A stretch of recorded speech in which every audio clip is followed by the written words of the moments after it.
Hi, and welcome to the channel. I'm really excited to be here to share a little more of my Boston Marathon experience with all of you.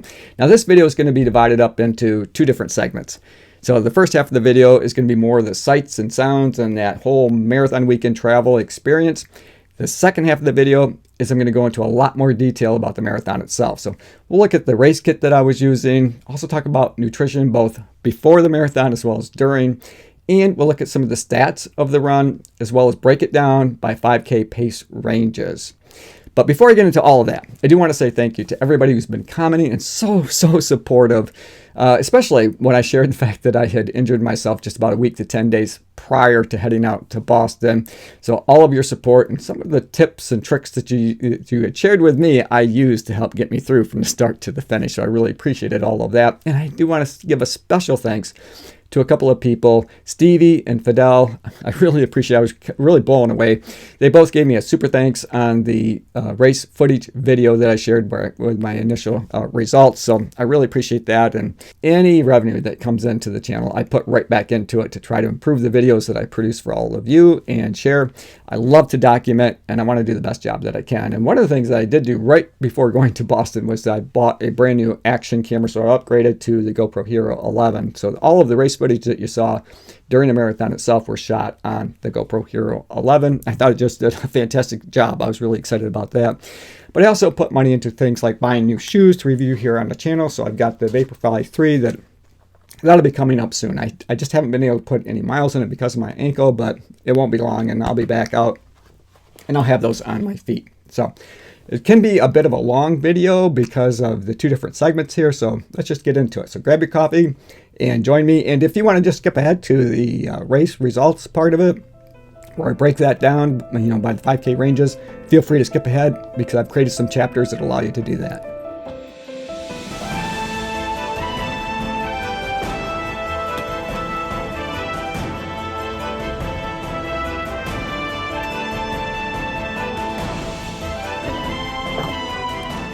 We couldn't have asked for better weather to travel in. It was probably 60 degrees, partly sunny skies, so no coat was required.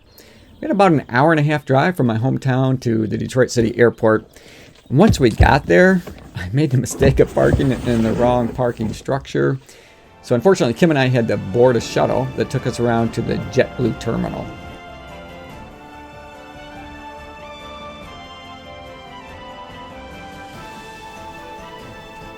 The plane ride was incredibly fast.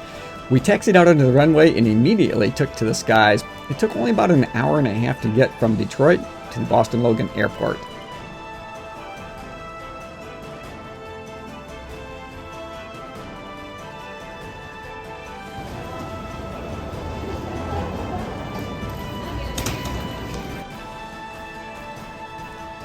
Once we arrived, we headed over to the shuttle area where we boarded the Silver Line that took us to the South Station. It was about a 20-minute bus ride from Logan to South Station, and once we emerged from the subway system, we were greeted with some partly sunny skies, and we were right in the heart of the financial district. So we took a second to look around and enjoy all of the scenery before heading over to the hotel, which was roughly a quarter-mile away. And after spending a number of hours in the car and then in the plane and on the shuttle, it felt really good to get out there and stretch our legs and enjoy the scenery. Once we got to the hotel, we arrived a little early, so we weren't able to check in and get settled into our room, but we were able to check our bags at the courtesy desk. And from there, we headed right out to the Expo. As we made our way down Boylston Street, you could feel the energy levels rising and the amount of excitement was building, especially as we got closer and closer to that finish area. But before we got there, we came upon Fan Fest. They had all kinds of activities going on for families and people of all ages, and we stopped and watched a little bit of a relay race, which was just a ton of fun. Those kids looked like they were having a blast. Once we got to the finish area, we stopped, of course, and took a lot of photos there. It was a great photo op. I also took a little bit of video as well before making our way down to the Heinz Convention Center.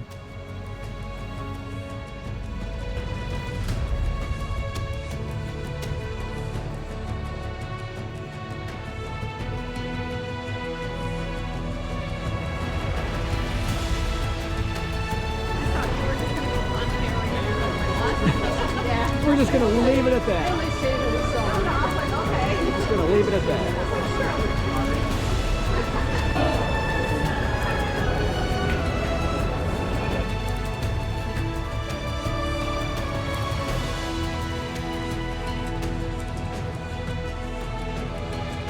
Once I picked up my race packet, we headed right into the Expo, and of course it was really busy at that time, just buzzing with electricity and a lot of anticipation for the race to come.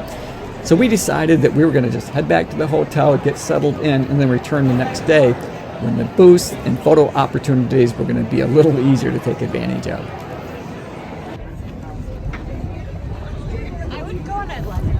On our way back from the Expo to the hotel, we walked right through Boston Commons and Boston Gardens. Absolutely gorgeous park. What a great day that we had. The sun was shining. Tons of people were out just enjoying the day. Many of them were having picnics, throwing frisbees, walking dogs, and a lot of street performers were there in the park to entertain us as we made our way through.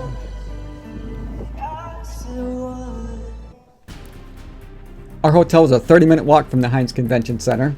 So we stopped and we looked at the statues, the architecture, and the other scenery along the way.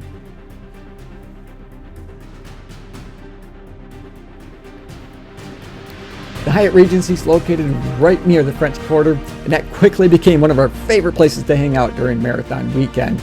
And although located in the heart of Boston, it still had a very small town feel to it. Lots of historic buildings. There were tours going on, and Kim and I talked about when we returned to Boston the next time, adding a couple of days to our trip just to take advantage of some of the museums that were available in the area and go on some of those tours that we saw. That evening, we went to dinner with family and friends who made the long trip to Boston to be there to support me while I ran the marathon, which included my son Holden and his fiancée Sarah, my daughter Addison and her husband Nathan, and their friends Nick and Rebecca Moon and their son Carson. It was just so much fun. I was so happy that they were able to make the trip. And they treated us to dinner. And while there were plenty of places around to eat, the length of time that we needed to wait, even with reservations, was quite long. So we ended up having a meal in the hotel. And then after dinner, when we got back to the room, I packed my finished bag. In that, I included a jacket. So I had my running jacket, a pair of pants that I could slip on over my half tights, some dry socks, and the Gel Nimbus 25 running shoes that I could put on so I could take off my Alpha Flies right after the race.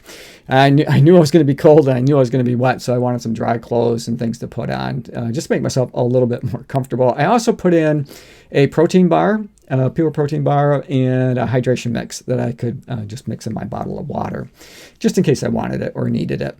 And then I also laid out my race kit for the morning too, so everything was ready to go.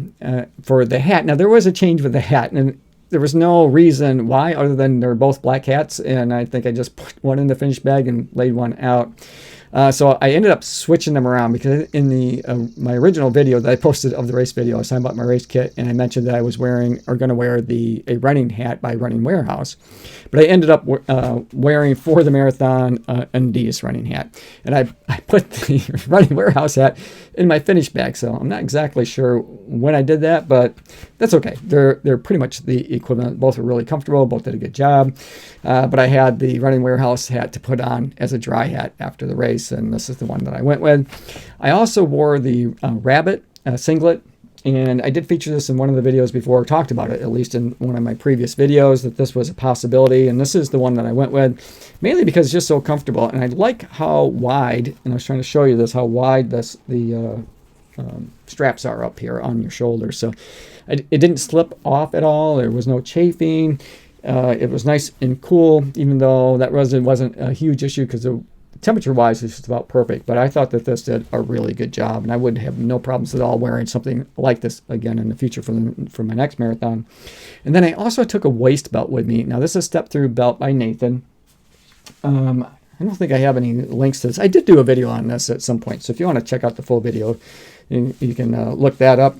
But this is really nice. It's got two zipper pockets, one in the front and then one in the back. And so I took my cell phone with me, and that's what I had tucked in here.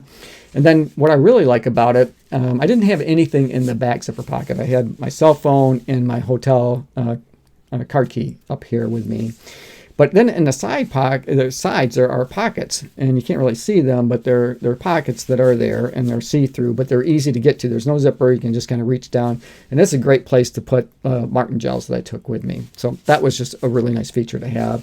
If you're going to take a flip belt with you, you might as well get your maximum use out of it, so I didn't have to carry quite so many gels in my half tights, and that's what I wore for my bottoms. I had on the Rabbit half tights. These are the same ones that I wore in Detroit, and they did a great job there. I was really comfortable. For socks, I had on the Swiftwick socks. I really like these. They're they're the no-show types of socks. Oftentimes I do like to wear quarter socks, but these did a good job. They came up plenty high enough that I didn't have any kind of chafing or rubbing from the shoes that I wore. And the shoes that I did wear were the Nike Alpha Fly, the original version of the shoes. And I debated, because of my ankle and having some problems with that and having it hurting as it was, whether or not I wanted to run in a super shoe or maybe try to run in a stability shoe. I wasn't really sure, and it really kind of came down to that last minute decision. But I had put a lot of miles in these, and I was comfortable running these. I knew what I was capable of doing in these, and I didn't think that a different shoe was going to make any difference, to be honest. So I just went ahead and stuck with something that I knew. And then just a couple other items that I was carrying with me. Of course, I already mentioned I had my iPhone 13 Pro in that flip belt, but I was also wearing my chest strap heart rate monitor. I had some music with me, but I never turned it on. I just left it around my neck. So I know better next time. There's no point in really taking any music with me. I enjoyed the journey without it. But I did have my bone connection headphones and my MP3 player, which again, I won't need that in Chicago or New York. And then I was carrying my brand new GoPro Hero 11, and this worked out really well. And I know that I wasn't supposed to use a selfie stick, and I didn't. But as it turned out, I liked filming it this way for the most part. It was just really easy to get a little bit of footage, and then when I was done, I just tucked it into those Rabbit half tights, and they fit really well. It was comfortable, and never bothered me when I was out running. So I really like that. In part because if you've ever tried to run with a selfie stick, when you're actually running, that's not quite so terrible. But if you're trying to get a drink or maybe take on some nutrition like those Maurten gels, it's difficult to do when you're hanging onto a selfie stick. You're trying to rip those gels open or get a drink, and you got something else in your hands. It just gets in the way. So being able to tuck this away in my pocket and have my hands free again, that was perfect. And then for nutrition, I took a bunch of Maurten gels with me. I think I had 5, and then they had 3 spots on the course that you could take them to. And I ended up only taking 5 altogether. I took a caffeinated gel right before the marathon started, and then about at the 5 mile mark, is right around, a little over 4.5 to 5 miles or so is when I started taking the gels, and I alternated. So it was a caffeinated, and it was just a straight up gel, and then a caffeinated gel, caffeinated, and that kind of thing. So until the end of the race, and that was perfect for me. I never felt drained, and I didn't have any kind of stomach upset. So the Maurten gels did a really fantastic job for me. So I was glad that that's the way that I went. Now for nutrition-wise, the night before, so the meal I had that evening at the restaurant with my kids and their friends, I had a burger and fries, and it was perfect for me. So I didn't carbo load in the sense of having a big spaghetti dinner or lasagna or anything along those lines, but I didn't have any kind of stomach upset, and it just tasted good, so I indulged with a burger and fries. And then in the morning, I had my usual 2 cups of coffee. And then I had 2 bagels with some peanut butter. Now, this was about 5:30 in the morning, maybe 5:45, something along those lines. So I had plenty of time to have my coffee and slowly and just enjoy my bagels. And then I was also doing my foam rolling, and I did my mobility exercise. So I did a lot of the stretching there in the hotel, trying to make my ankle the best it was going to be on the start line, giving it the best shot possible. And then on the way out to the Athletes Village, now the bus ride was quite long. It was about an hour and 15, hour and a half, something like that. So it was really quite a while for going just 26 miles. It took us seem like forever. But you're allowed to take a small clear plastic bag with you on the bus that you can put some things that you might want to have, like nutrition. So I took a Cliff Bar with me, just one. And I had a hydration drink with me as well, 20-ounce hydration drink. So I had the 2 cups of coffee and then 20 ounces on top of that. prior to the start of the race. And I just sipped on that on the way out there. So I didn't guzzle it. I took my time to let it absorb, so to speak. And that worked out fine. I had the Cliff Bar just before departing from the bus. And I still had some of my hydration mix left in my bottle because, again, I was just sipping on that. But I wanted to stop drinking that, maybe an hour before the race started. And that was pretty close. It was probably 45 minutes beforehand before I actually did finish that off. And then when we got there to the Athletes Village, I really didn't have any time where I was just standing around getting cold because it was pretty crummy. It was raining out. It was, the temperature-wise wasn't bad. It was probably in the high 40s, low 50s, something like that. But the rain and the wind made it feel a lot colder than it was. But as soon as we got there, I just got in line for the porta potty, as everyone else did. And by the time I got up there, they were already calling my wave group to exit. And so I never really made it to that second staging area. I just got to where the porta potties were, and I never really made it over to the second part of where the Athletes Village is, which is where the tent is and things like that. So I pretty much just went right from there, got in line, and headed towards the start line. And it's 3/4 of a mile, or roughly, it's about 0.7 of a mile from Athletes Village down to where the start line is. But when you get down there, you have another opportunity to use the restrooms, and there's tons of them. So don't worry about that. If you plan to run a Boston Marathon in the future and you're just kind of watching this to get a sense of what it's like, don't panic. They have plenty of restrooms when you get down there. You basically are in a Walgreens parking lot that they've turned into a huge bathroom for everybody. And there was plenty. So I didn't even have to wait when I got down there. I just walked up and used it, even though I probably didn't really need to, but I figured I'll just, drain the tank, so to speak, one last time just to be sure.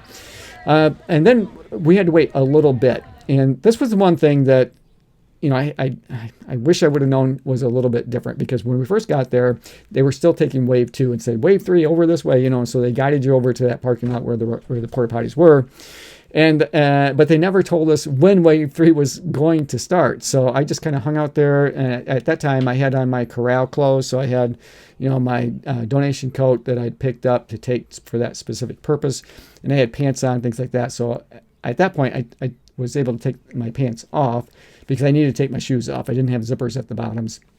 So I did that when I was waiting there, and that worked out pretty well. And my jacket did a good job of keeping me warm. So I was just kind of waiting for my wave group to go. And, I started looking at my watch. I'm thinking, it's just about time. When are they going to go? So when I went up there, they were already up. They were already walking. So my wave and my corral had already left. So I had to kind of catch up to them. But it wasn't that big a deal. I got up there, and when I got to the start line, it was a big surprise for me. The folks that came with us on the trip, they made it to the start line, so that was fantastic. It gave me a little extra boost before the gun went off, so I really enjoyed that. All right, so let's break the race down. To do that, I'm going to be looking at a lot of the information from connect.garmin.com. So I'm going to be looking away at my computer from time to time, not trying to be rude, but I don't have all that information committed to memory. And then we'll look at the stats. So the same information that we looked at for the different workouts, but I'm also going to break down the marathon itself into 5K segments, so we can look at my pace range, or what my pace was at each of the different 5K points in time. All right, so I'm going to turn a look at my computer, and let's get started. Okay, so again, I'm at connect.garmin.com. I start at my dashboard. To get the information I want to look at, I got to scroll all the way over to the left-hand side and then click on activities. I'm going to go to all activities. And of course, I'm going to click on my little runner guide. And the last time that I ran was the marathon. So it's been a while since I've had my running shoes on. And that's because of my ankle. I'm trying to give it some time to rest. Oh, and just kind of an ankle update. And I'll probably mention this in a future video. So I had thought that it was a sprain, and that's simply because during that threshold run where I had injured my ankle, I was running a lot on the road. So, and you've got the pavement, and then you got the shoulder of the road that's dirt that kind of sits down a little bit lower. And a couple of times when I was out on that run, I was just concerned about traffic, so I'd be looking over my shoulder, and I would hit right where that drop off is, and I kept twisting my ankle. So that's why I thought it was a sprain, but the official diagnosis is posterior tibial tendonitis. And so the thinking is that, you know, I had already been kind of overworking that tendon, and probably tweaking it like that was just somewhat of the straw that broke the camel's back. So the good news is I'm on the mends. I'm walking around pretty comfortably now without a cane, so that was really good news. And I should be back on my, you know, back in my running shoes shortly. So that's really good news for me. Okay, so now with that explanation out of the way, let's go ahead and click on the marathon run. And you can see just the basic stats up here. 3 hours, 34 minutes, and 52 seconds, according to Garmin. My official chip time was 3 hours, 34 minutes, and 46 seconds. Now, for me to qualify for Boston at my age, and I'm 57 years old, I had to run it in 3 hours and 35 minutes. So I did meet the qualifying time standard. Whether or not that's going to be good enough to get into next year, I don't know. We'll wait and see. And unfortunately, I don't think I'm going to be able to run another marathon to improve my time before that qualifying window closes, because the Chicago Marathon, where I'm hopeful that I'm going to be maybe setting a personal best either there or in New York, I think falls outside that window, because that's October 8th is when the Chicago Marathon is. And I think New York is November 5th or 6th, something like that. So I think my time is what it's going to be. So fingers crossed that I still get in and can return next year. There is the off chance that I'll be in London. You know, I did throw my hat in the ring, but, you know, I'm going through the lottery, so you only got about a 3% chance of getting in. But you can't get in if you don't at least try. So I am trying. I'm trying. So who knows? Maybe I'll be in London next April instead. All right, so let's scroll all the way down. Oh, you can see an 8:08 minute mile average pace. So well below my personal best, but I was thankful to be able to finish, to go from the start to the finish. And I'm going to stop here for just a second, and we're going to take a look at this elevation, because you know, this is pretty spot on. So Garmin did a good job really tracking that those elevation you know, peaks and valleys there. But right at the start, you know, and I know it looks like a pretty steep downhill grade there. It really is. It's far steeper than I thought. And I knew, because I'd seen this before and I'd watched other videos about the course itself, that we were starting out going downhill. But I didn't realize just how downhill it really is. And, you know, I thought, at least in my mind, that, you know, I run a lot of hills, especially gentle hills, it was going to be more of a gentle slope that went down for 3-4 miles. But it's noticeable. And the other thing that is worth noting right off the bat is I understood the minute that I got up to the start line why they don't have pacers. That would be useless, because there's so many runners. It's just so packed that you're not going to be able to stick with a pace. That pace group's not going to be able to pace at all. But you can only run as fast as the person that's in front of you, and there's really no way to navigate around them. So if the entire group is running at an 8-minute mile pace, so are you, because, you know, unless you're really trying to bob and weave, which isn't, you know, that's not useful. You know, you just pick a lane and stick in it, and then, you know, pick the times that you might be able to get around maybe the runner in front of you to eke out a little bit ahead of yourself. But that's really not going to happen for probably the first 2, maybe 3 miles, because it's just packed. So I understood why there wasn't any any pacers right off the bat. So didn't really need to worry about that at all. Plus, with my ankle being bad as it was, I was just thankful that I was able to be on my feet and moving forward, or continuing to move forward. Okay, so that's a little bit about the downhill nature of the course. And for me, that was not a good thing. Now, normally I embrace downhills, because I kind of try to just loosen up and just let things flow naturally and take advantage of the gravity, and can usually run a pretty good time going downhill. It doesn't bother me. But with my ankle the way that it was, every time I would, you know, hit the ground with my right foot, it hurt. It hurt bad, because I was braking. In essence, I was braking almost the entire time, it felt like. The only time I got any kind of relief is when I was going uphill. So even though physically it was more taxing on my muscles to be trying to go uphill, and, you know, the cardio and that kind of thing, it felt a lot better on my ankle to go uphill than it was trying to brake going downhill. So that was the tone, or the sense, for the entire time. All right, I probably won't mention a lot more about my ankle other than that. So, all right, let's go ahead and scroll down to the bottom here, and we'll look at some of the stats and see how it did turn out. Of course, you know, training benefit threshold, overreaching. It always says that. Anytime I'm going more than, it seemed like when I was running anywhere from 15 to 20 miles. It always says overreaching, and I'm okay with that. Heart rate, 156 beats per minute. I can't ask for anything better than that. I was really hoping to be in that, mid 150s to up to 160, and a lot of that has to do with the fact that I was simply running a slower pace than what I had trained for. But 156 beats per minute. This is interesting, just in terms of the accuracy of Garmin. So my official chip time was 3 hours 34 minutes and 46 seconds, as I mentioned. Well, look at the moving time here. That is spot on. I mean, that is right down to the second. So I'm pretty impressed with that. So my moving time and my actual chip time was spot on. So kudos to Garmin. All right. Total, so elevation is definitely worth looking at here. So you got the total ascent of 966 feet. Descent was 1,347.9 feet. So again, I was basically braking going downhill the entire time. My average pace again was 808. My best pace was 640. My run cadence, 183 steps per minute, with my max being 195. Now, 183 is significantly lower than what I was shooting for, which would have been 100, and, the high 180s, because that's typically when I do my best. But for reasons already stated, my stride length wasn't bad. I wasn't trying to stride out. I couldn't. In fact, I was purposely, trying to keep my stride a little bit shorter to protect my ankle. This is pretty noteworthy. So in terms of the amount of ground contact time between my left and my right, and you can see that obviously I was spending a lot more time on my left, and that's because I was limping through the race. I was trying to just keep that foot. I didn't want to hit the ground with my right foot. It hurt. So I was basically, like I said, kind of limping through. So that doesn't surprise me at all. But you know what? I'm going to see if I can.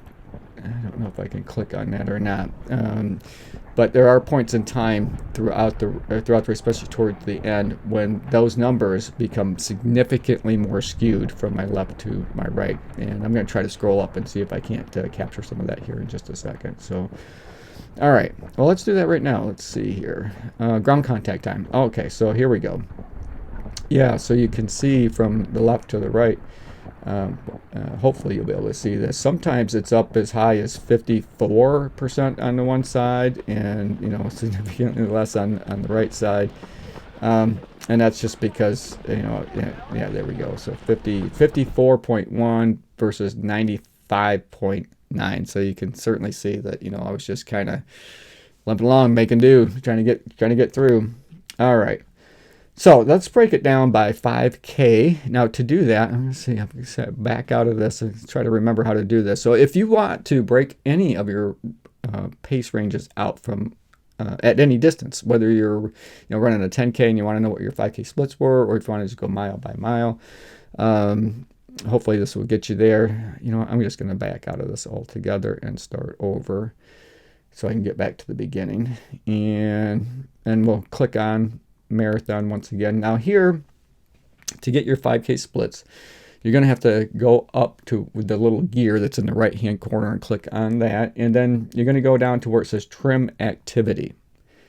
And again, this works for any distance. And then what you're going to want to do here is I'm going to switch from time to distance, and I'm going to switch to kilometers, so we can go by 5K kilometers.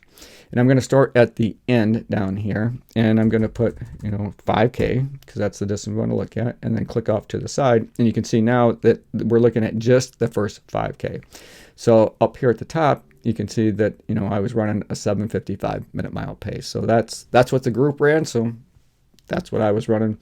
And if we scroll down just a little bit, let's see if we can capture. Yeah, you can see how my pace ranges are really just kind of all over the map. They do steady out here a bit, a little further into the race, but they were pretty much up and down right there. So let's look at the second 5K. So to do that, I'm going to punch in 10 and then change our start to 5. And then you have to click off to the right of your viewing area to get that.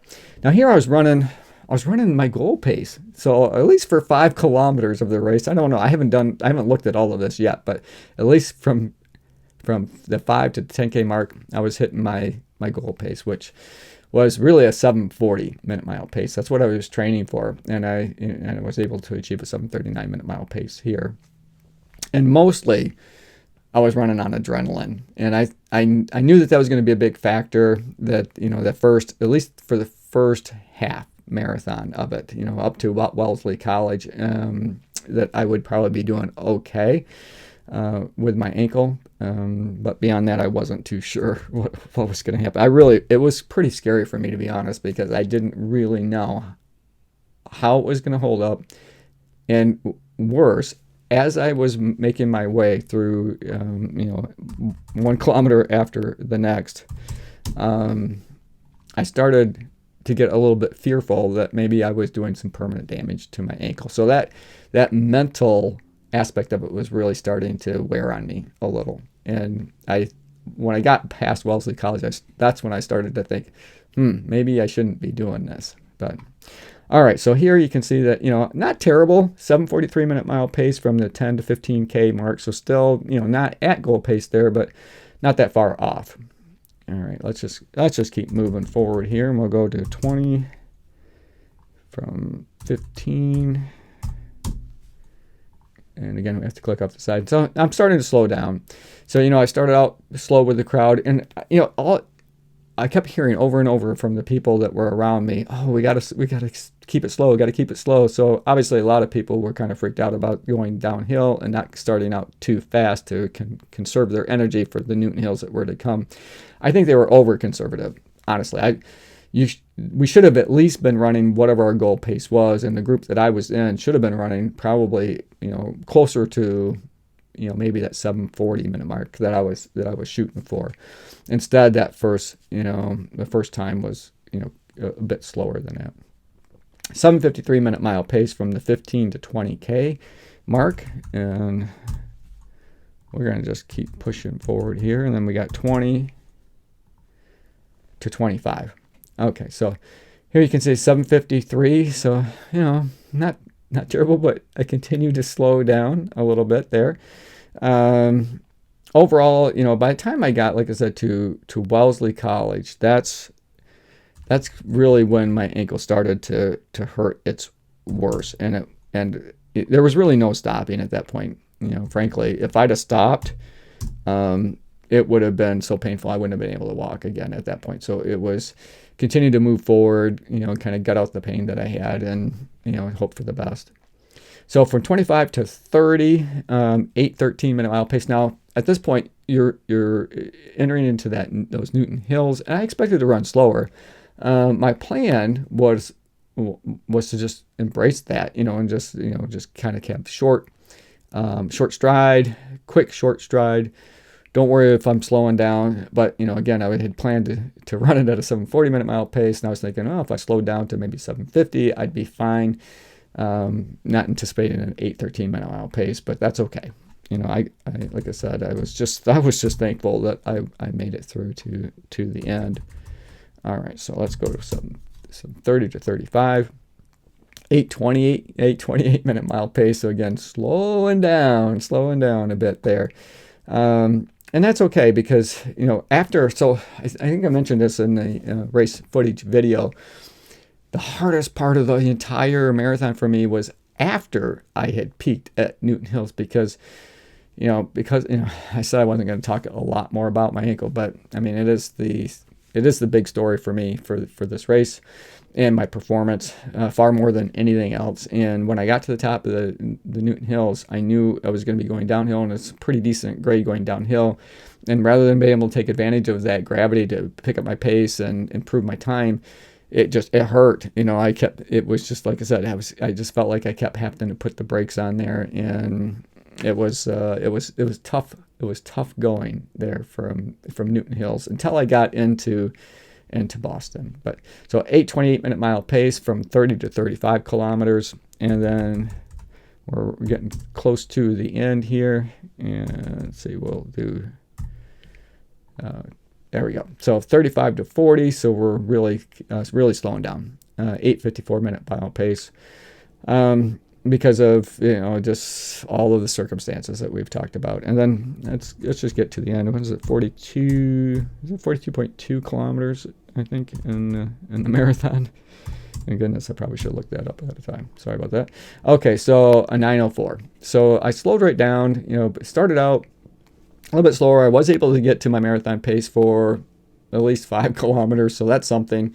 But by the end of the race, especially from Newton Hills, really Newton Hills was the kind of the tipping point for me in terms of my pace really dropping off. So I started slowing down from that 750-ish, 753, so whatever it was there, and it just slowly got a little bit slower as we went through to end up to be a 9-minute mile pace.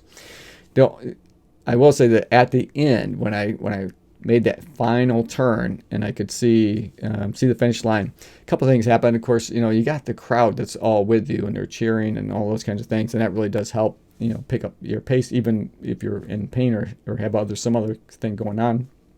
But I looked up and I could see the time by then for wave 3, and that's when I realized that I could still make a Boston qualifying time. And I thought that was off the table long ago. So when I saw that, I picked up the pace, and for me, I think I got back to around a 740, 743, something like that, for that final, little bit of a stretch, just to make sure that I got across the line in order to achieve that Boston qualifier for next year. So that's it. So that's kind of the breakdown, 5K by 5K. So I am going to do one more video that's just going to talk specifically about the training program, kind of that final thoughts and results about the training itself. But I will say that ankle aside, I felt fantastic after that race, and I attribute all of that really to having to run at a much slower rate or much slower pace than what I had trained for. So I didn't have any kind of sore muscles. Again, ankle aside, I didn't have any kind of sore muscles. I wasn't tired, but it was a little bit frustrating, especially, really right from the start, because I never felt like I was able to step on the gas and really run at my potential. So I was a little bit frustrated with that I wanted to put the pedal to the metal, but I had a flat tire, and I just couldn't do it. I wasn't able to, and I was doing my best to try to protect the ankle when I ran. So all right, hey, thanks you guys for being a part of this series. I really appreciate it. I hope you enjoyed this video. I certainly enjoyed making it for you, and I've got a lot more to come. So we've got Chicago Marathon and New York Marathon. I'm really excited, and even though I haven't been running for a little while, I'm still really excited about my marathon training prep. So I am doing a lot of base training right now to prepare for the official kickoff of that training block, which is going to start, I think it's right on Father's Day, so right in the middle of June, and that would take me right up to the Chicago Marathon, and then New York is less than a month after that. All right. Hey, thanks for making it to the end of the video. Hope you enjoyed it. Again, I enjoyed making it for you. As always, run tall, run strong, be kind to one another. Thanks for watching, and we'll see you next time. Run tall too.